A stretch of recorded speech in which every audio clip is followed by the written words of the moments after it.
My name is James Williams Jr., and this is going to be a more serious video. Why am I coming to you looking like some kind of cartoon character, you may ask? Because this might be the only way that you will actually take serious note and listen to what I have to say. Okay? Okay. So I want to talk about veterans. I want to talk about the benefits that we don't have.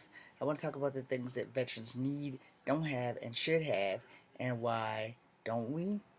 Because along the way, when we volunteer to sign up our lives to die for the people of this country, the people of this country don't seem to remember us or give a flying fuck. So I'm going to tell you how I got here. First off, as a former member of the United States military and the Army National Guard, salute all soldiers. Second off, I think that when we get out of the military, honorably or dishonorably, however you have gotten out of the military, there should be $1,000 minimum that we should receive every month. $1,000. Maybe okay. Let's cut it down. Let's cut it down to maybe 700 or 800 bucks minimum. No, not maximum, minimum. Because I get 263 bucks a month from the military, and I'm at 20%. I'm gonna need a second hip replacement soon. I don't know how soon, but I'm gonna need it soon.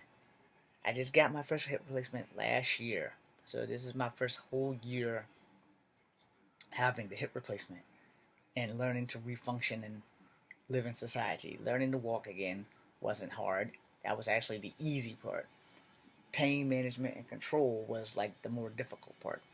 So I think that, in all honesty, every soldier getting out should have an $800 minimum when we get out, just so that we can live. They were supposed to put me back in school because they broke me and they were supposed to fix me and find me a way to have an accommodating job to support myself because of not being able to serve the way I wanted to serve because boot camp destroyed me. So you would think that, you know, an $800 minimum wouldn't be too much to ask. Well, I don't think it's too much to ask.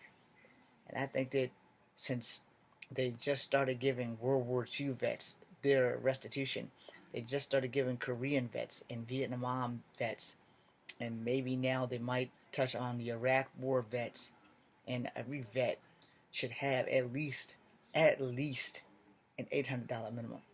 Rent is expensive all over the world, and living at home with moms is not always a good option. I can't get my own house because I can't get arrested getting a job because the military isn't honoring their sending you back to school because we broke your ass agreement here. You know. Now I'm not knocking the military. Don't get me wrong. I serve and I would love to have continued to serve. The problem is that you guys tend to have forgotten the soldiers when we get out. You're trying to force older soldiers out and let the new soldiers in, but yet the older soldiers are the ones you want to stay in charge because they're the ones with the experience. They're the ones that are going to bring our younger soldiers the fuck back home. The least that you can give any soldier for getting out is an $800 minimum. I've been getting strange phone calls from people offering me a government grant, but none of them have English accents. They all have an Indian accent, not the ones with the feathers, the ones with the dots. And I'm thinking to myself, okay, well, your English is like broken up, and you want to give me a $9,000 or $10,000 grant, which I would gladly take if I thought you were real. I don't even know if military soldiers are even allowed to get grants. So no one's really informed me on that. When I was getting discharged, no one said, you're not allowed to get grants. No one said you were allowed to get grants, but no one said you weren't allowed to get grants. So I'm like really tempted to take these grants, even though these people are speaking with an Indian accent from hell. I just want to know, will we ever get a minimum so that we can live? Because the price of living is high, especially if you are a soldier from a Commonwealth state, where you can't just like pop your shit together and just have money. It doesn't work that way. Like I said, $263, it doesn't go that far. I recycle all my government money. My government money pays for my car insurance. It pays for my cell phone. It pays for my dental insurance, leaving me with absolutely nothing. What the hell can you do with $263? Nothing. No. I could have been back in school when the time I've been out, but we were trying to figure out what the hell is wrong with me. I could have been through school, but I'm being dicked around because no one's trying to like, well, look, this is what you want. Let's just do it and get it over. No, it's not that. It's keep doing research. I'm not getting any fucking younger.